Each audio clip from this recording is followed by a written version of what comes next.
many times would you love to have a nice dessert at the end of a meal or to take to a dinner, but you didn't have the time and honestly didn't want to put in that much effort? Well, my friend, this is the show for you. Welcome to Effortless Desserts.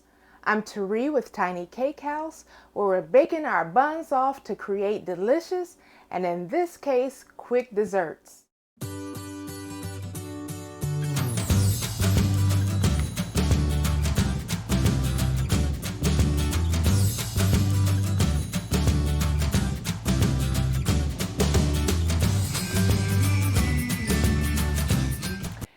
Hey, today's recipe will take 15 minutes. It is a sweet and savory recipe with fresh apricot, brie, bacon, or pork belly if you have some. It is so simple, mega simple.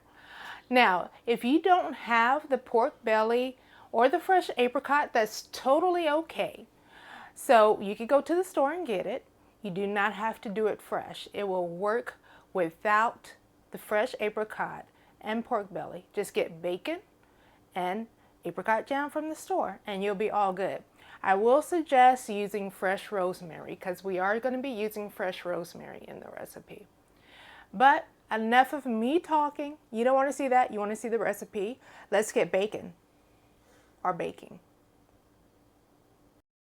The tools you'll need are parchment paper, a small skillet, a silicone pastry brush, which is one of my favorites because it doesn't leave behind any hair, and you can find that link below, a small bowl, a small scoop, a paring knife, make sure it's sharp, and a sharp chef's or carving knife.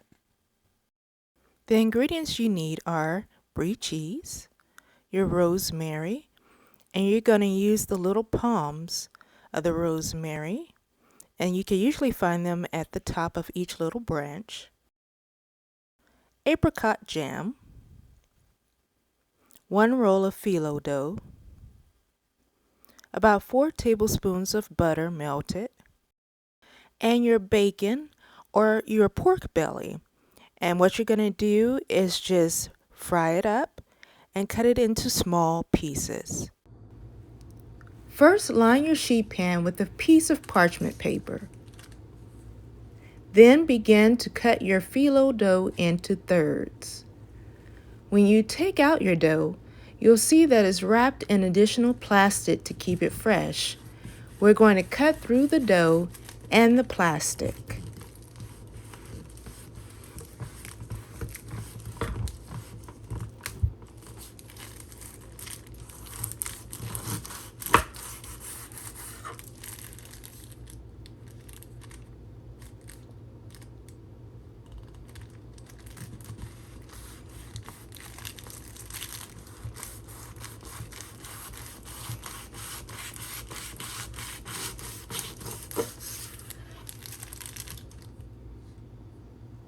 Once this is done, set aside 2 of the pieces, covering them with a damp towel.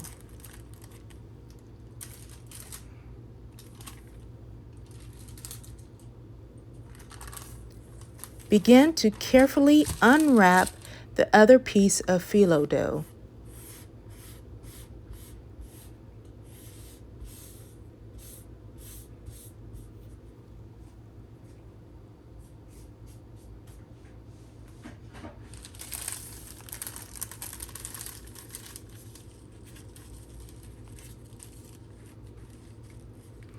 As you see here, the first pieces of dough that I pull out are not as long and it seems like they've broken. It's perfectly okay. You can still use broken pieces. Or you can search for longer pieces to use.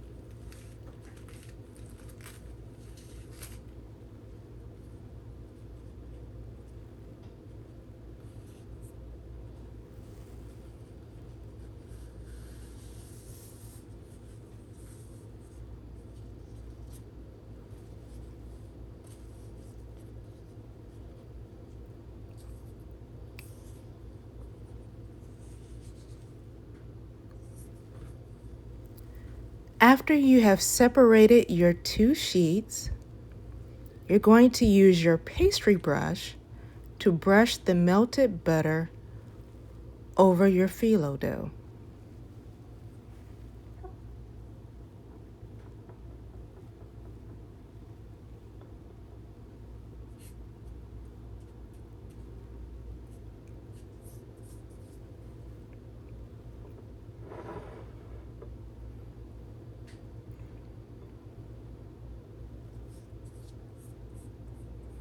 You want to make sure that you're covering the entire piece of dough because you're going to end up laying that second sheet over that first piece.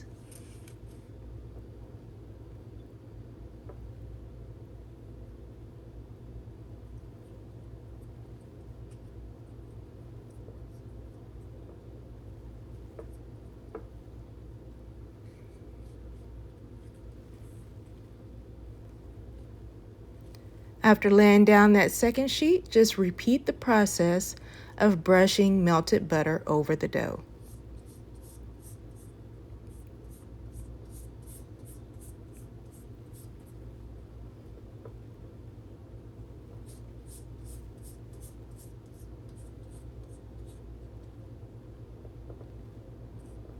Now we're ready to add our Brie cheese and our jam.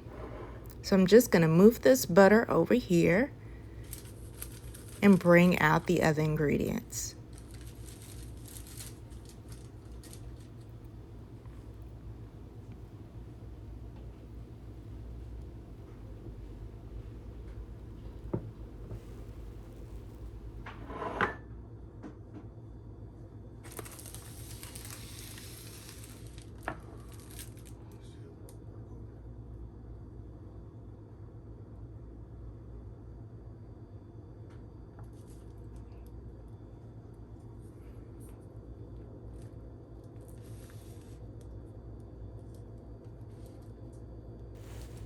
Begin by slicing a small piece of brie, and then you're going to slice it a little smaller, about a 1-inch piece.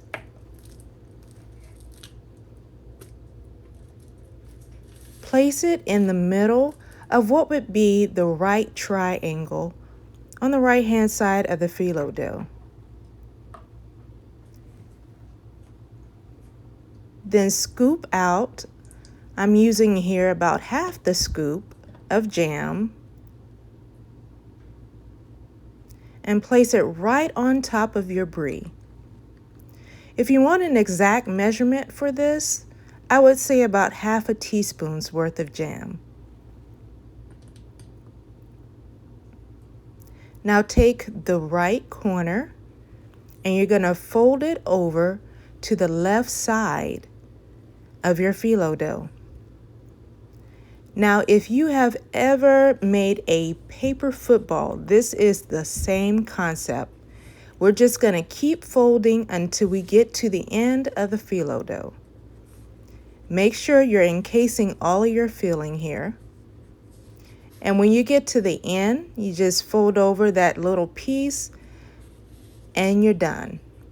Now, if you need to use a little bit of the melted butter to fold that piece over and make sure it lays flat, you can do that also.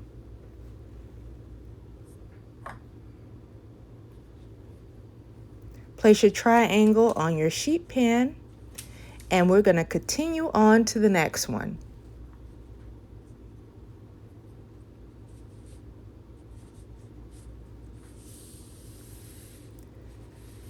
So once again, pull out the 2 sheets of phyllo dough, pulling one down and brushing it with the melted butter. Now just keep going, make as many as you want here. And for any unused phyllo dough, you can put it in a Ziploc bag and put it right back in your freezer.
Here are my completed triangles, and off to the side you'll see my pieces of pork belly and rosemary.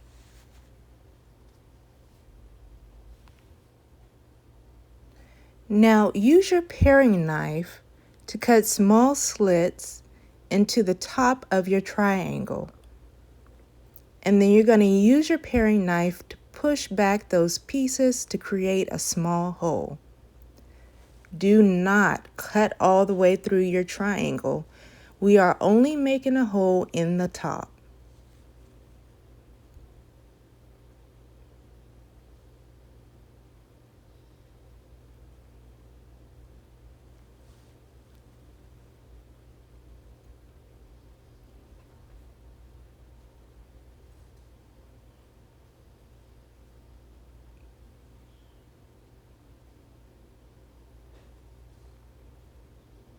Now slide your piece of bacon in, along with a piece of rosemary.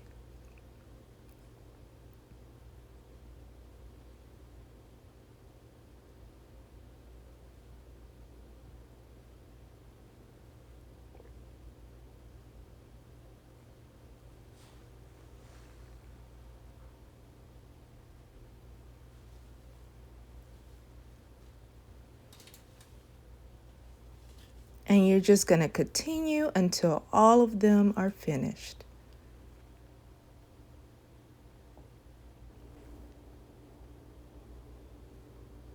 Turn your oven on to 350 degrees and bake for 17 minutes or until golden brown. Now, once your apricot triangles come out of the oven, you can drizzle them with a little bit of honey and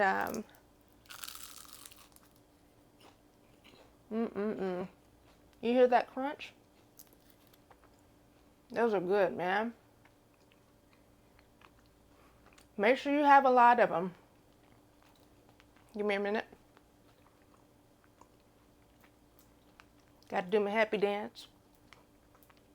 Now, as I was saying, make sure you have a lot of them because they are so light, they're going to go fast. And you'll look around and you'll be like, where did they go? So you want to make sure you have enough for everybody and for everybody to have seconds and maybe thirds. Just my advice.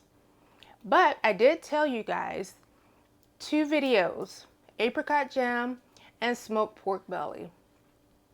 Those are going to be coming up soon. I'm going to be dropping apricot jam shortly here. Hit subscribe so you know when I do drop it. As for the pork belly, that is a bonus video. So if you become one of the Patreon supporters, you get that bonus video along with some other bonus material. So make sure you go check it out. Look at the link below and click the link below. Alrighty. So once again, guys, my name is Tari. I'm with Tiny Cake House. And let's keep baking our buns off. Bye.